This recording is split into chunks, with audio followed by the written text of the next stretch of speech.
What's up, you guys? Not Sean Ross Sapp here for the Fightful Wrestling Podcast.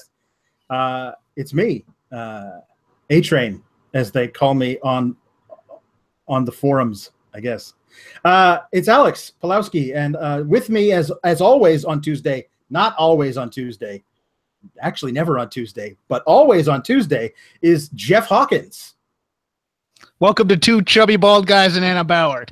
It's a lovely show tonight. Covering all of Smackdown. I'm pretty sure.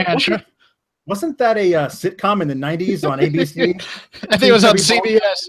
CBS on the Monday Night Block right there, yeah. Yes. Speaking of Anna Bauert, how are you? I'm good. I'm the non-chubby bald guy, apparently. Exactly. Work harder. For now. Three chubby bald guys just wouldn't be good. It would be a podcast. But so tonight, other than Smackdown, I want to be sure we have a rundown correct. The roast of Sean Ross Sapp is the second half of the show. Okay, good. I just wanted to check on that. Most of the show will just be a roast of Sean Ross Sapp. Okay, good. Certainly right. But after Sunday, which was, I think, unquestionably and objectively the worst pay-per-view in the history of views being paid, we got actually a pretty decent Smackdown tonight with a lot of major implications, and back to the old days. I think what everyone loved about Smackdown right after the brand split was, hey, we're going to have this big match next week, so tune in. You know, as opposed to just Raw, which is like, we'll throw things together. Like SmackDown always said, this is your big main event next week, tune in. And so that started again this week, as well as a major return of Y2J. Anna, how happy were you to see Mr. Jericho back in the fold? Well, okay, it started here at 8 a.m. and I'm at my parents' house, and so they were just waking up and were quite alarmed to hear me screaming at the TV at 8 a.m. This is glorious. This is a lot of people said how they didn't realize how much they missed him. And sometimes when love is just in front of your face, you can't see it and you don't realize until it's gone, and then it comes back and it's just like, wow, life is just so much better now. That's pretty much what it felt like. Well, same. And Jeff? I'm probably on the other end of the scale. I don't not like it, but I want Jericho to be away for a little bit longer. I get why they brought him in, and it seems like it's part of the bigger plan to throw a lot of star power in a lot of bigger matches and try to get these ratings back up. Jericho has love. No, because I don't like Mike Kanellis. My thing is I like Jericho a lot as a personality, as an in-ring performer. I've kind of, I guess it was like overexposure for a while because it felt like he was doing a Y2J tribute act. But he was really good tonight, I thought. I don't think he's around for the long term anyways. I think this was just a one-night thing. He's going to go back on tour for a while. So I'm fine with it. Yeah, it was one of those really rare instances in WWE of a true surprise. Like, there was all kinds of rumors about Great Khali coming back, and even if you hadn't heard him, you could have assumed, yeah, they'll probably bring Great Khali out of mothballs and put him somewhere near the Punjabi prison match, because he invented it. But this was out of the blue. Trust me, I will take 300 Chris Jericho reappearances over one Great Khali match, and all 300 of those appearances will be over with before Great Khali gets down to the ring. So I'm fine with that. But that's exactly the thing. If Chris Jericho had come out and said of the Great Khali during the Punjabi prison match, it would have made equally less sense than what was happening already. So it would have worked. Yeah, that's true. Anyway, he's here because he wants his rematch, damn it. Because last time we saw him, he was getting carried off on a stretcher after losing the U.S. title to Kevin Owens. He's interrupting AJ Styles, telling Kevin Owens, who's wearing a suit again, I love that look for Kevin, that he wants his rematch, damn it. And so now what are you going to do? You have Y2J and A2J talking to each other in the ring. why, Jericho's putting on the list, all that kind of stuff. And I love that they cut to Owens, who's already at the top of the ramp. Like he just slipped out the back. And if they had waited under 10 seconds, he would have been gone. I love that touch. And they say, we both want a rematch. And then Shane O'Mac comes out, who actually I think is the last real true surprise return, was Shane O'Mac last year. And he says, yeah, you guys can both have a shot, and you're going to do it tonight. Not SummerSlam, which is what I thought, but tonight. Thoughts on the impromptu giant triple threat match between these three guys? Did you expect it to happen tonight? No, I didn't. And I'm happy they did it tonight because I don't think I can take another multi-person match being added to this SummerSlam. That was my fear, that it was going to be nothing but multi-person matches the whole way through, just to get everybody in the roster on there. Props to them for the continuity pick. Also, I had forgotten that Chris Jericho was still owed a rematch for the U.S. title. And combining the two, I thought was clever storytelling, and I think this was a nice way. If you believe the story about the pin on Sunday, I think this was a nice way to get around that. Yeah. Anna, did you were you as shocked as I was that they went ahead and did it tonight? Yeah, I didn't expect that, and I thought, damned if you do, damned if you don't. Shane O'Mac bringing it up was kind of like pointing a finger at the sore spot, but at the same time, if he didn't, people would be complaining anyway. I really liked what they did. If it was a botch that happened on Sunday night, then this was a great way to go about getting KO the title back, because it wasn't the same thing again, like we saw later on tonight. I really liked it. I love these three, and I want to keep watching them forever and ever. And I think just right, this is not going to be a long-term stint from Jericho, and it made sense. If he was in town, if he could do it, then yeah. I know he was in the States. He joined a wedding band. He was at a wedding and decided to just sit in and sing a few songs to the wedding band because he's Chris Jericho and he's the greatest. The other thing was I looked it up, and Fozzy doesn't have any more tour dates until like mid-September. Oh, then maybe he's in for the SummerSlam push. He could be. If he doesn't have any conflicts as far as that goes. As far as what I could tell when I looked up Fozzy's tour dates. Okay. So that's a possibility. Either way, we'll talk about this later when we get to the match, but I could watch these guys go at it a couple more times in various pairings, if not another triple threat. The next thing we got on the show was a rematch of Battleground, which I was watching going, hey, you guys could have done this on Sunday and it would have been better than what you did on Sunday. We might have seen that, and then we wouldn't have needed to do the rematch because you wouldn't have screwed up the first time. Shinsuke Nakamura versus Baron Corbin was a lot more urgency, a lot more physical. Both guys looked a lot better, even though there was a clean victory. Anna, do you agree with my assessment that even though one guy lost, both guys look better? Oh, completely. The match on Sunday felt like a blow-off match for some reason, and this was the match we probably should have gotten. I know that they don't want to hurt anyone, but I think, that was a lot more hurtful. There are a couple of spots in this I thought looked savagely awesome. Nakamura being turned inside out on ringside. Corbin's finishes in general they look so good, and he is getting, I love him, and it's still the same thing I've said for the past couple of months. I really wish that creative would just let him be the beautiful butterfly that he is and fly.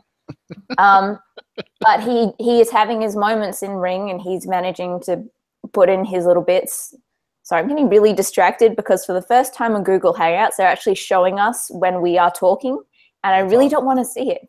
Anyway, it was just the same thing though, like story-wise. Why is this feud still happening? I guess that's the end of it now, since Nakamura is being pulled into the Cena thing we'll get into later. But there wasn't really enough disdain to merit this kind of a feud, and nothing was really put on the line except for pride. And at the end of the day, I still care more for Corbin than I do for Nakamura. And even after Nakamura won, it took the crowd, like they were into it and then they died. And then Nakamura had to get them back up to join in with the chants and stuff, and it's just they're not doing these guys any favors. Jeff, do you agree with Anna that Baron Corbin is a beautiful butterfly? I think you're a beautiful butterfly, Alex. I haven't seen you in you. so long. It's been it is. Yeah, we should talk a little bit. Oh, that was sweet. It was, especially because I had planned to cut a promo and I decided not to.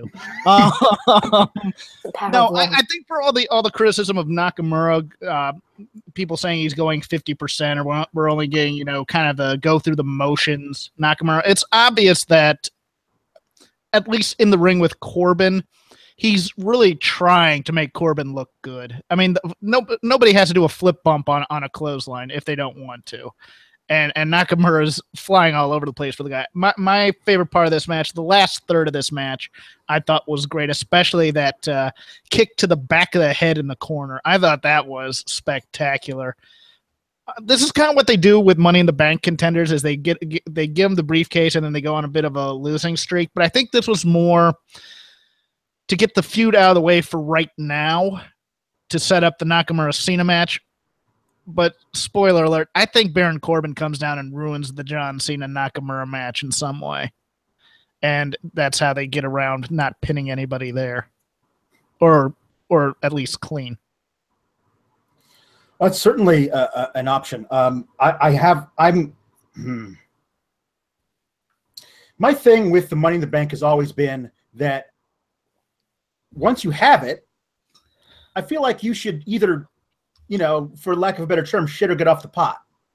You know what I mean? Like after a while, and it's just this blue thing he's carrying to the ring. Like it's not a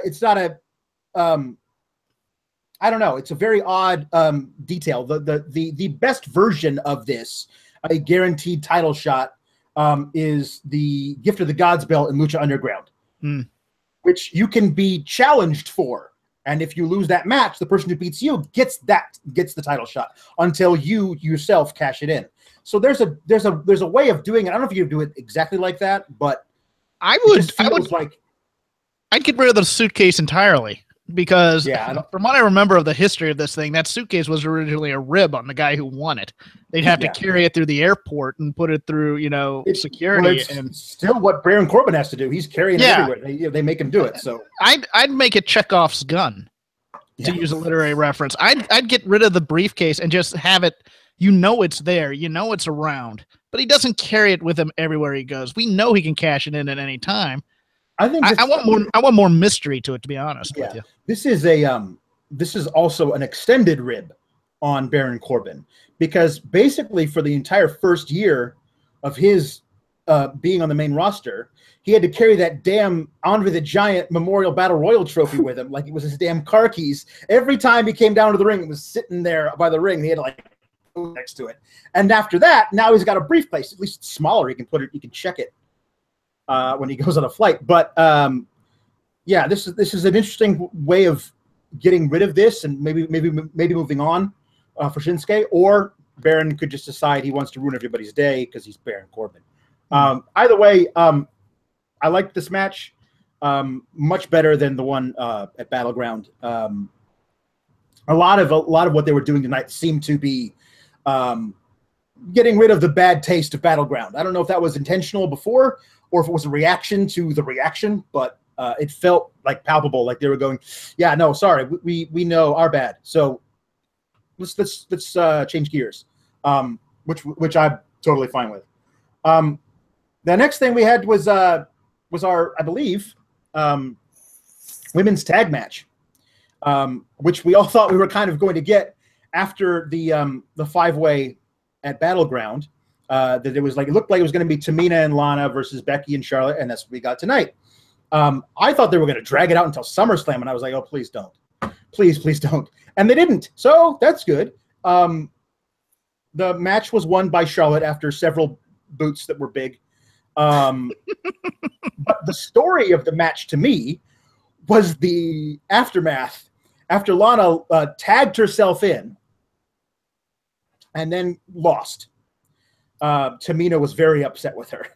And both women, who are not the strongest of actors, had to portray very nuanced feelings of betrayal and anger, and I might have a concussion, which was a lot of what Lana was doing. And then Tamina just said, like, let's go. And like Lana had to like sheepishly follow her out. Anna, as the woman here. Oh. Sorry. Okay. My fault. They look a lot alike. Yeah. No, Lana, Anna, Lana. I don't know. Oprah. My bad. Uma. Yeah, Oprah Uma. Is that a joke that you and I get? Us old guys from, what, 25 years ago? Okay, yes. So as a woman, Anna, how do you feel about the way that they're using Lana and Tamina together? It feels very prison movie-ish, and I don't know. Are we going to talk about the Natty and Naomi backstage thing? Yeah, we'll talk about that as part of this thing. I will say that their acting is nowhere near as bad as what we saw in that promo before this match. That's true. I suggested a theory a couple of weeks back as to what's going on between them. As I mentioned, there is a musical called Rock of Ages where Sherry is lost and she's just been broken up with, and she comes across Justice Charlier, who is a madam of a brothel. Well, a gentleman's club. And then Justice Charlier takes Sherry in, and it's like a pimp-girl relationship. Not saying that this is what they're doing. Wouldn't put it past them, but it feels very much like that kind of a relationship. I'm sure that's not what they're doing. It could be. But it definitely feels that way. Tamina has some kind of a hold over Lana. Maybe Lana is just that lost without Rusev, that Tamina is her new Rusev. It's interesting, and I appreciate it for what it is, because it's something different and something we haven't seen before. I will say one thing about the match, though. There were a bunch of "you can't wrestle" chants to Lana. Look, she is not doing that bad.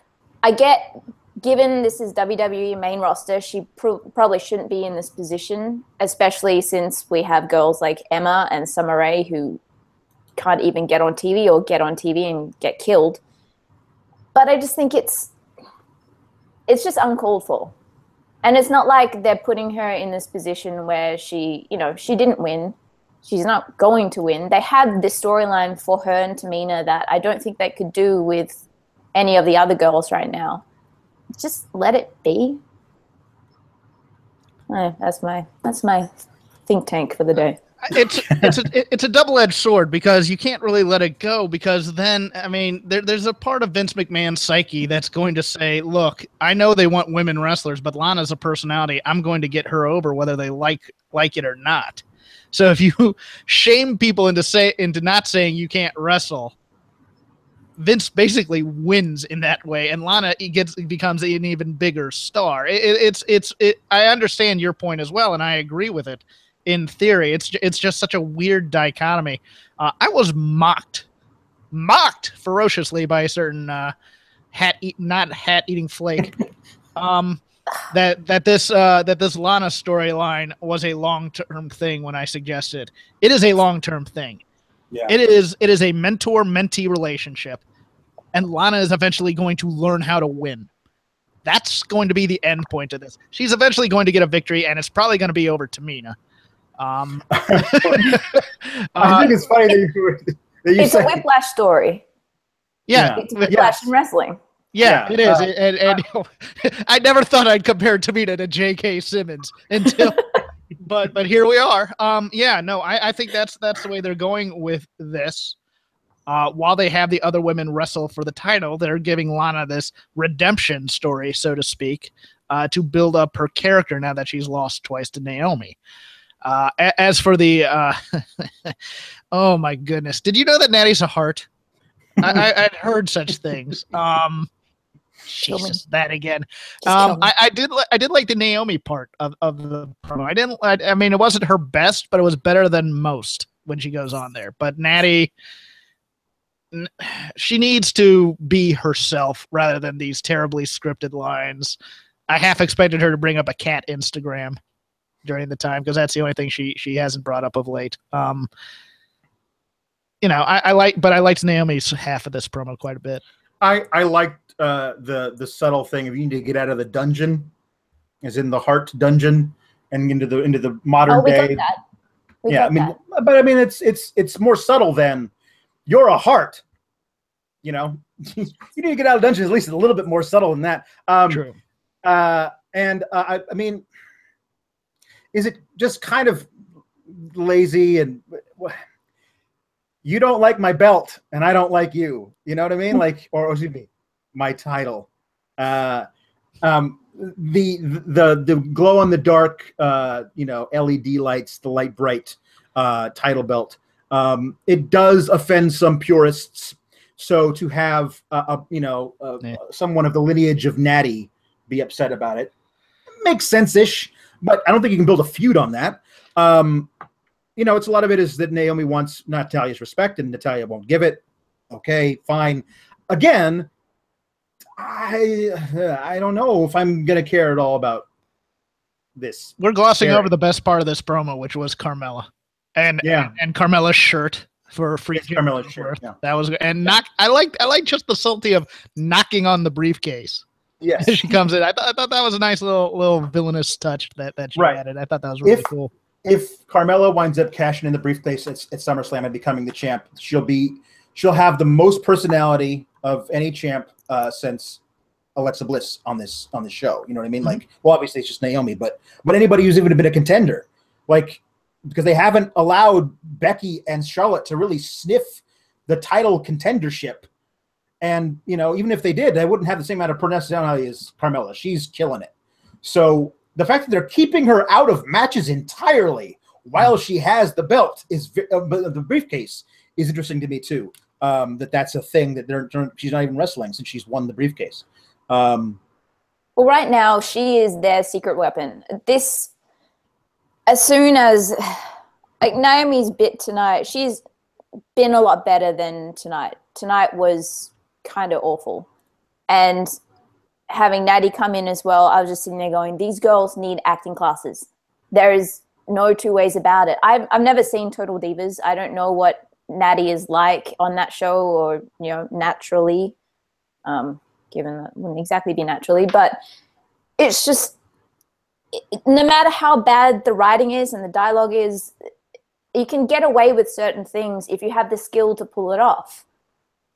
We've seen some people say some ridiculous shit, but it's, the dialogue is laughable, but it's forgivable because they managed to pull it off. With this stuff, it's just it's painful to watch. And you need Carmella. Carmella is the only reason that I'm willing to give this a sniff. Otherwise, it's just too painful. Speaking of painful, we get to relive that Punjabi prison match in the next promo vignette that they show, which of course they'll only show still photos from because, I mean, come on. Okay, most of your stuff's on YouTube anyway. At least show that footage. Anyway, so after that, Jinder comes down and he demands an opponent at SummerSlam as though he would have been left off the card. You'll have an opponent, dude. Just shut up. You won't have to defend your belt. You can keep it for longer. Just be quiet. But the obvious thing happened, and John Cena came down. He swerved us all by saying, "I'm not here to offend you," and then he basically offended him. So, yay. But he basically said, "I'm John Cena, so I get to do whatever I want." He actually called himself Super Cena, which was fine. Hey, way to be honest. And he said, I'm gonna fight for that title at SummerSlam. And they started to leave. And then Daniel Bryan's music hits, and he says, No. Even if you're John Cena, you don't get things handed to you here. So while I wanted to say, hey, Jinder Mahal's sitting right there. You might not want to bring up having things handed to you. But anyway, yeah. So he says next week, we're going to have John Cena versus Shinsuke Nakamura on free TV, which offends a lot of people for some reason, for the #1 contendership to Jinder Mahal's WWE title at SummerSlam. Jeff Hawkins, what do you think of this development and your prediction for next week? Well, I gave my prediction for next week, but I will give Well, it again. okay, let's say Baron Corbin's out of it. Let's say he can't get involved. I think Who wins? Cena wins, probably. Here's my thing about this promo. This is the John Cena I don't like. This is the wacky playing it up to the back of the room, being disingenuous Cena. If he had come out and done kind of the, you know what, I respect you for being the champ, and really you thought he meant it, I thought that'd be kind of a cool touch. Cool, it would have been subtle thing for Cena to do. Here it 16-time champ. You know, that's what he does. Where'd that come from? You know, that I don't really like. This is also the first time. Here's an interesting twist. This is the first time I watched John Cena in that outfit and thought you're too old to be wearing those clothes. Yeah, he does. He does dress like the world's largest, most muscular 10-year-old boy. Yes, and I just went, okay. He looked a little old in those clothes for the first time. To me, at least, I went, okay. Maybe it's time to grow up, Peter Pan. But I think the match next week will be good. I think both guys. I mean, you know, Cena's gonna want to have a big match, at least as long as it goes. I still think someone's interfering in this dumb thing. Because I just can't see them beating either guy clean. So there has to be chicanery somewhere. Might even be Randy Orton at some point coming down because he's mad. But I'm very, very much looking forward to Cena and Nakamura, especially if Nakamura is motivated. Anna, your thoughts on this development and your prediction for next week? Well, at least we have a sidestep for a straight up America versus the world match again. Look, next week is going to be awesome. Regardless of the outcome, I say that now, it's going to be awesome. It's just gotten to the point where I had someone saying that they're actually making me feel ashamed to be American, or I'm paraphrasing, and it was joking, obviously, but it is that sentiment of, okay, stop. Like, the nail is in. You don't need to keep hammering it. We get it. The horse is already dead. Yes. And I sitting here during this and had this realization of, oh my God, I'm actually on Team Deltoid. How the hell did that happen? I am on Jinder's side now. Like 2 months ago, that was not even an option, but it's just gotten to the point where it's the same shit. And Cena, those promos leading up to the flag match and this week as well, it was just kind of insufferable. But this is the track that they're on. Hopefully now it's just going to be the one match that they're going to do this and leave everything else to go on their very merry way. I'm just going to choose to look forward to next week's match because it will be good. We skipped over this little detail that you and I tweeted at each other about, Anna, that during the promo at the beginning of the show, Chris Jericho comes out and he tells Kevin Owens to shut up because it's not Montreal, this is America. Mm-hmm. And we both said, you're Canadian. And I thought, oh, no, wait, he's a babyface and therefore must be pro-America, even if he's from somewhere else. That's just the way it works, and it's absurd. I believe Jericho has dual citizenship. Well, it's true, but he's from Winnipeg, you idiot. We're claiming him as our own. I don't care. As everyone knows. Well, dual citizenship, I mean, America is the stronger gene, so therefore it's it does. It's the most dominant gene, yes. Yeah, it's true.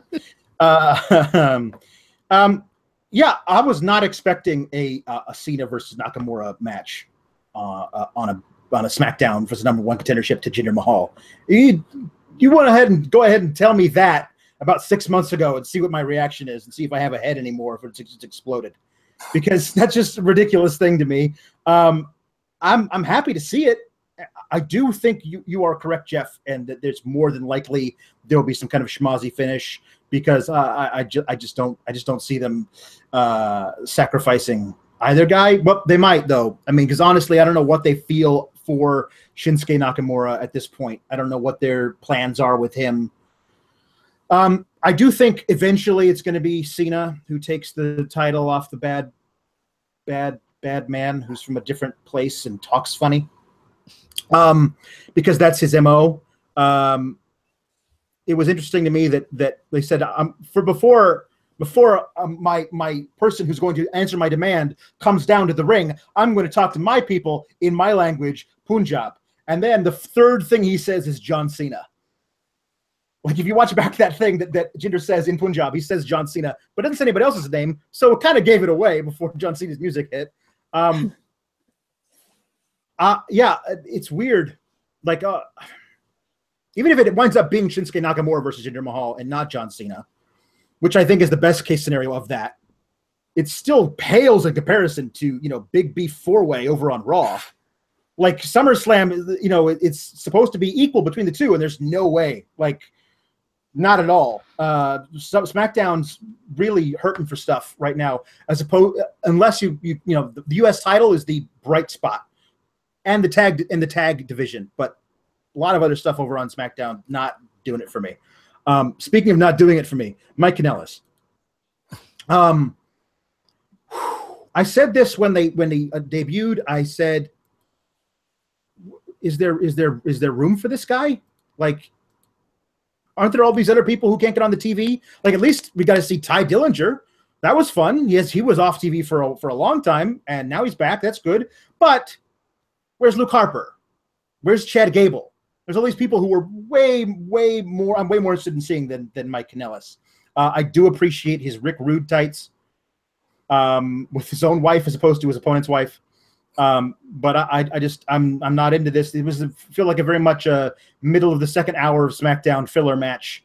But I don't think you need those because you have a possible Chad Gable versus Luke Harper match you could throw in there, and they could take up the same 8 minutes as opposed to this. Jeff, did you enjoy this tag match? I found it very confusing because the booking logic is, okay, Sammy got the win at the pay-per-view, Mike got the win at SmackDown the week before. They didn't show any highlights or stills from the match at Battleground, you'll notice, which was very interesting, but they showed all of Mike Kanellis beating Sami Zayn. And then you had Aiden English who beat Ty Dillinger on the pre-show. I don't know if they mentioned that at all on the broadcast. And the thinking in theory here would be to even it out and give Dillinger the pinfall. But they had Sammy get the pinfall on Aiden. It was on English, right? Or was it on? It was on Kanellis. They just kept. It was on Kanellis again. Yeah, exactly. Okay, this gimmick is pretty much toast. Yeah, I don't understand why. You know how you watch things and you go, "Why is this here? Why is this here?" That was my thing, because none of these four are getting any forward progress out of it. Mm-hmm. That was my only thing. I do like Aiden English's taste in paintings. And I like the painting behind Anna. That's a nice little. But who painted that? My dad painted that, actually. He's very good. I like that. I've been staring They'll at be that for sale this whole soon, time. so there you go. How did you enjoy this tag match, Anna Bauert? Look, I am incredibly biased because it was my nerdy dream come true. You had Sami Zayn and Ty Dillinger tagging together. It's Team Canada. I appreciated it for that, and I don't mind Mike Bennett. I'm not going to call him Mike Kanellis because that's just their thing that they're trying to rip him on, and I don't mind him. And I like Aiden English, and I thought it was, for what it was, I thought it was good, quick, entertaining match. They had a lot of fire behind it. My only complaint really was they cut to a break straight up, and we didn't get to see it. And the irony is Canada didn't get to see it either. So whatever. You know who did get to see it? America, because it was on in the second screen. America gets to see it. We get the good stuff over in America. Woo-hoo! Yeah, USA. Yeah. USA. Yeah. Well, there you go. Another thing is, you would think by this stage, and I know it's just is what it is, and I probably shouldn't be complaining about it because it is what it is, but you think by this stage, if there is someone who is continuously at ringside who disrupts matches and interferes, that refs or the GM would know now to just say, no, you're not coming down? Because this is the third match. This is the third match he's had and the third match that Maria has interfered. Right. And it's just stupid. The refs look stupid. Yeah. Yeah. My question as well. Or authority figures, yeah. Yeah. My question as well is she going to be competing at any point? I don't know. I don't think so. I don't know. I mean, it's just kind of like it's a wasted opportunity. Bringing them in, if they're going to do something with them, yeah, you're right. There is a bunch of guys that are already missing out. So if you are going to bring him in, you have her there. Make something different out of it. Yeah, but I think they wanted her for Total Divas, and she came in, and they brought them in a bit too late. Which isn't it's just not necessarily true. I mean, they're filming Total Divas right now. They could put her on the show, but they decided not to. So yeah, I don't know what they're. They do have my favorite entrance music, even more so than Glorious for Bobby Roode. I love this entrance music very much, and it irks me that I sing along to it every time, even though I hate the people who are coming out to it. Yeah, so this is a little mid-card thing, get everybody some shine, and we move on, I guess, or not. I don't know. I feel like Sami Zayn's trapped in this level where he's far above that. I think Ty's above it, but I know Sami's above it, and it doesn't do much for him at this point. That's my only real problem with this. I have no problem at all with the Usos just laying waste to the New Day because they're the Usos now, and that's what the Usos do to people. I missed this originally, and then I had to go back and find it, and I'm glad I did because, wow, that's fun. Do you enjoy a good Uso on New Day beatdown as much as I do, Anna? That was fantastic. Kofi being smashed into the screen was disgusting and so cool at the same time. It was just so simple, so perfect. Big E comes running out with his thing half down and then just gets decimated. I mean, this is the Uso penitentiary. And I guess the refs would be the prison guards, and they are the worst guards ever. Jeff? That's it. I like any semblance of real violence. And I liked the creativity of doing it during their intro and interrupting it. I really, really liked that. It was something I had thought about very, very early in the New Day's tenure. Like, what if someone just attacked him during the talking point of it? And I had gone back into the recesses of my mind, and I just love the way everything about this was executed. Yeah, I have after SummerSlam, after Battleground, I have no problem with these guys continuing this feud because they're so great together. Before Battleground, I was like, I'm done with these two together. I don't like it because of what they were doing with the Usos as being cowardly, and they're not. And they showed it tonight. Like it's an ambush attack, but they were vicious in the ambush attack, and that's what you need. Still technically cowardly, but it works. Still technically cowardly, but it works. Because it's 3-on-2, and if you were super cowardly, you wouldn't go and attack guys 3-on-2. I just think that the match at Battleground was so great. It was evenly matched. Each guy gave it each team gave the other guys their best shot, and only one team came out on top. That's the way matches should work, as opposed to one half of the match not wanting to fight, which I feel like is what you see mostly in WWE. But I'm all for the continuation of this. What I am not all for is them not giving us a Fashion Files tonight. What gives? I mean, what happened to Deputy Dango and Officer Breeze after the lights went out? That's what I was looking forward to talking about the most on this one SmackDown podcast I get to do. That is really tragic for you, actually. It really, really was, because that's my favorite thing every week. They set up all this great stuff for next week, and you won't be here, Alex. Man, that's just a shame. It's true. I won't even hear them talk about any of that good stuff. They're Walking Dead at us with this. Well, you never know. Sean Ross Sapp may get trapped in Canada, which would be hilarious in its own right. Right. Possible. Customs won't let him back in. So prediction real quick. Luke Harper and Eric Rowan seems to be the top thing people think is going to be the person who is attacking Breezango. Other people are saying it's Sanity, but they're heavily involved in stuff right now in NXT. I don't know if they're going to do dual stuff or if they're going to get a quick call up. I think it's too soon for Sanity. I mentioned before the show, Eric Rowan posted something on Twitter during SmackDown, which apparently has been pulled, according to Jeff, since then. And I just can't find it. All that. It could be absolutely nothing, and I could just be reading way too much into this because I want this to be true. It was Eric Rowan systematically going around and mutilating all these sheet masks, like setting them on fire, drawing on them, whatever. And there was just one quick shot of him at a dining table wearing a mask and someone sitting opposite him wearing a mask who had blonde hair. And it was Tyler Breeze length. It could have actually just been a chick. Don't know. But I would like to, I really hope, believe that this is it. That they are actually taken to the compound and some weird shit is happening. I'd like that. I would not mind if you say that there's somebody with blonde hair is sitting opposite Luke Harper. I would not mind a Luke Harper Dolph Ziggler tag team. Yeah, where is Dolph? Exactly. He hasn't been around since the Independence. That's the only other possibility I could see is if somehow Shelton. It was straighter than that. And it's yeah, okay. Well, to me, it's probably going to be Rowan and Harper because that seems to be the easiest path. Mutilated horse head, it makes sense. Yeah. Before we get into the main event, a couple of backstage interviews. Shinsuke Nakamura did his version of "You Can't See Me," but he used both hands because he's adorable. He Xanadu'd it. He totally Xanadu'd.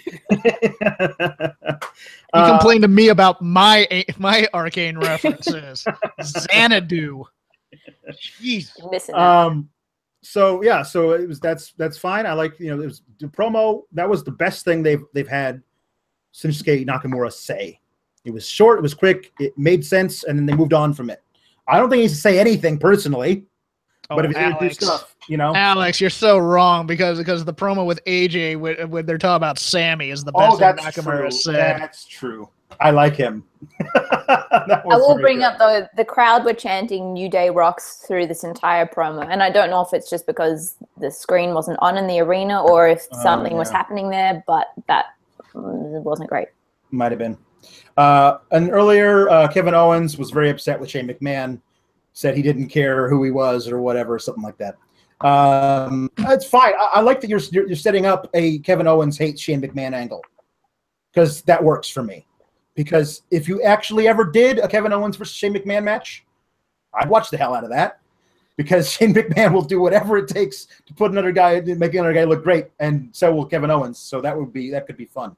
But the main event. This triple threat was better than I thought it was going to be. Honestly, I thought it was going to be schmozzy. I thought it was going to everything was going to fall apart. It was going to be DQ. Owens was going to use a chair. This was really, really good. I liked the three of these things, even though you could tell Jericho's been living that rock star life. Like he's carrying a few beers down there in the belly, but still can do the moonsault onto a dude, giving a calf crusher to another dude. So yeah, I was really pleasantly surprised by this. Really loved it. Jeff, what did you think of the match itself and the result? I'm taking you to task for that Shane McMahon comment. I don't want another great wrestler versus Shane McMahon match. Oh, here's the thing. I don't want it either. But I think they're going to give us another Shane McMahon versus a great wrestler match. And if it's going to be Kevin Owens, I'd like that. Okay, fine. As long as it's not at Mania. No, that's all. If he's jumping off a cell or something, I'm fine with that. I just don't want it at Mania. Same versus a helicopter at Mania. The match itself, quite good. The spot you mentioned to me, that's one of those things where I go, that makes no sense. Why would he jump into a flip on it? But that's just my overly critical mind going. It looked fun. Yeah, I'll do a flip onto a guy holding onto a guy's leg. All right, great.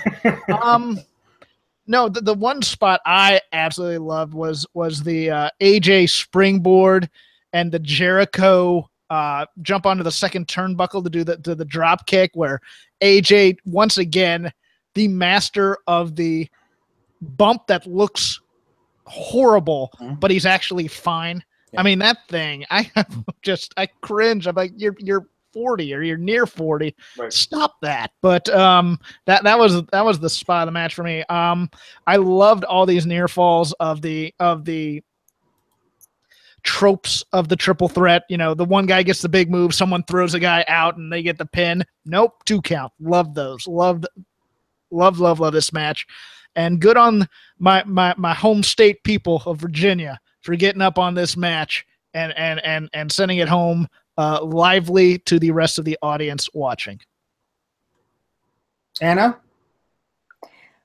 I just have to take my hat off to Chris Jericho for jumping straight back into a ring and doing all that. Mm-hmm. It's been, all 3 of them are incredible, and I love this match, and I love watching them, and I really hope Jericho sticks around for at least a little while till SummerSlam. There were just some really fucking awesome moments. There were a couple of slight, not botches, but just slower cues, and I would put that down and maybe a little bit to ring rust, but hardly anything really worth talking about.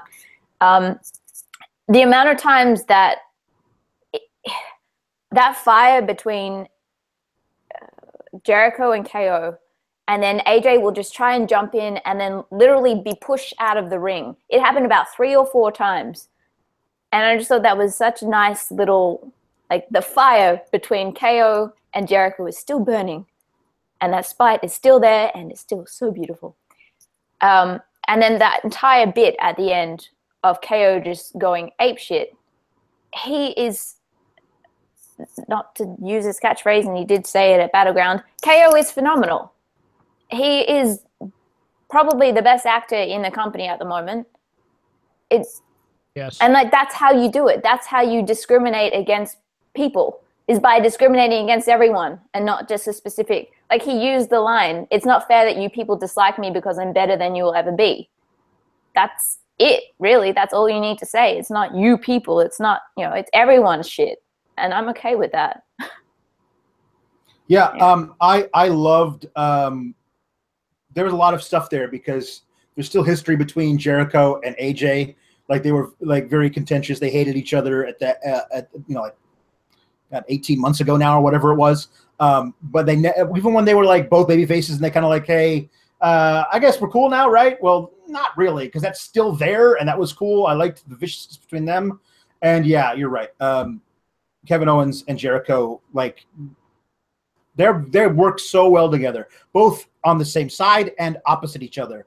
All that stuff was great. One of my favorite things was a little thing was Jericho had Owens in the walls of Jericho, and he saw AJ Styles coming to break it up. So he just dropped Owens, and Styles ran right into a code breaker. Like, it was just really smart. Like, I know you're going to break this up, so I'm going to break it up for you, and I'm going to take you out. Then I'm going to go right back to beating up the other guy. Like, that's good. I like that. I like the psychology of 3 guys who really know what they're doing in a triple threat match. The ending was also kind of perfect. Styles being an opportunist because he's just a smart guy, and he gets, like, normally you don't see the baby face steal a pin, but I like it. And I love that what KO said to Shane, it's not fair because either of the other 2 guys could pin each other and then I lose my title. That's not fair. And it's true. Like, that's what happened. I don't know if it's not fair, but it's true. That's what happened. And I'm really looking forward to a one-on-one Styles versus Owens match next week on the same night that we get John Cena versus Shinsuke Nakamura. SmackDown is really trying to redeem themselves after Battleground. That's what it looks like to me. Are you guys thinking we're going to get an actual finish next week to this KO AJ match, or are we pushing this off to SummerSlam for a blow-off? Jeff? I think there's a good chance they hot-shot it back onto Kevin Owens and they just decide they keep going back and forth until SummerSlam. There's a shot of that. I don't expect it. I think AJ probably keeps somehow. I think there's a chance that they do that Nakamura AJ match at SummerSlam. Don't quote me on that necessarily. There's a lot of options they have here. I'm interested to see where it goes. Anna? I think the feud continues. I mean, yeah, I don't necessarily know if SummerSlam is going to be it. They could potentially prolong it even further by bringing in other people and putting stuff in hiatus, especially if Jericho's back. I mean, I'm guessing if this is just for a short stint and then he's going to go back on tour or do his spoken word thing or whatever, he's going to be out again for a bit of time. So it'd be good to see not so much an ending to Jericho and KO, but something. I don't know, I'd be interested in seeing what else there is there. It could just be flogging a dead horse at this point, but I don't think so. Right. One thing I did want to mention that I don't know if you guys noticed this earlier today. Daniel Bryan vowed that he and Renee Young were going to bring back Talking Smack tonight via tout. And everyone was like, oh, you guys are cute. That's funny. That's really good, but you stop teasing us. And they actually did it. Like they did like a 2-minute version of Talking Smack via tout. And it's been uploaded to Daniel Bryan's Twitter. I have not seen it, but I know that it's there. And I will be watching that as soon as this is over. You guys, what is your thought about the new era of touting Smack? Because I just love that Daniel Bryan and Renee Young are just deciding, no, we're rebelling against this whole thing. And we're going to keep doing this because we had a lot of fun doing it. Anna, are you? I know you love Talking Smack as much as I do. Yeah. So, and I think it's effing stupid that they've taken away the weekly. There was a line that KO said to Renee after Battleground. She said something about watching it like she was a fan, and his reply was, is it because they're taking away more and more of your duties? She's like, yeah, it is. It's like, if touting Smack is the only way we're going to get this, then sign me up. I didn't even know what tout was until Daniel Bryan introduced it into my life, but I'm all on board. Jeff, you gonna watch Touting Smack since we're down here? Like, I have it loaded up on my computer as soon as we hang out. No, I'm serious. I had this when you started bringing it up and you said I'm gonna watch this as soon as I go. I go, I'm just waiting for you to cut us off so I can hit play. Look, if it's nothing but either Daniel Bryan trolling superstars to cut realistic promos or people browbeating Renee. That's all I want out of this show because there's nothing funnier to me than watching Renee Young get flustered and watching Daniel Bryan troll superstars. I think that those were the two charming things about Talking Smack. Yeah. That there was a lot of stuff about it that was really great because you got a chance to see. My favorite thing was nuance of characters. Like I can hate the Usos for being so vicious and beating up my favorite teams. But when they go on Talking Smack and they rap with Daniel Bryan, a.k.a. Sweet Beats, I can't help but smile. And so it creates like a gray area for the Usos where I can root for them because I know who they are in real life, but think to myself, guys, you're going too far in the ring when you're beating somebody down. Like there's that as opposed to just saying black and white. Everybody who went on felt like they had a little more area of the first time Jinder Mahal went on Talking Smack was like, all right, well, maybe I'll give you a chance.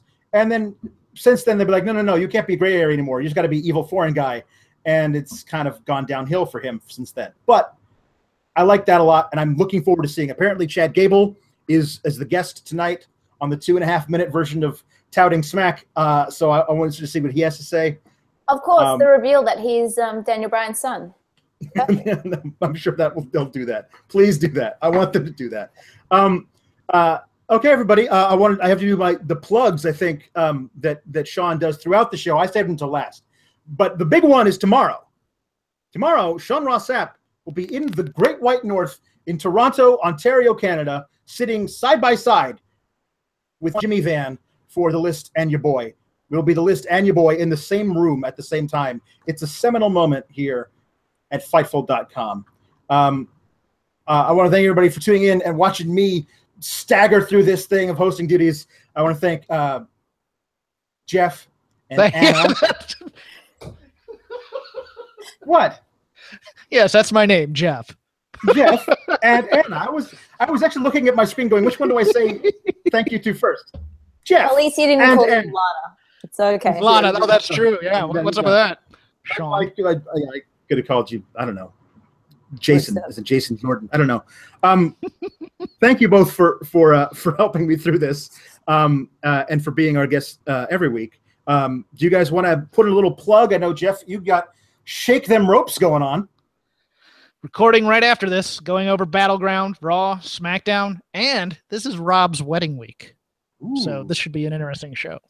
Nice. Is he going to eat his hat for the wedding? He might. It may be the cake. Is there a hat-shaped wedding cake? There better be, for God's sake. It's a missed opportunity if not. I'm angry that Sean Ross Sapp doesn't drink coffee because he doesn't get to experience the wonder of Cuban coffee up in Canada. What is he going to do there that's different? I mean, maybe Tim Hortons. Maybe he has a donut or something. But yeah, if he has a donut fetish, I don't know. He may. Anna, where can they find you on the social medias? At Anna Bauert, Bauert, and I have a Lost Glow audition up on my Twitter page if you'd like to have a quick laugh at me. It's quite funny. Once again, thank you all for tuning in. Thank you, Jeff. Thank you, Anna. And we are out.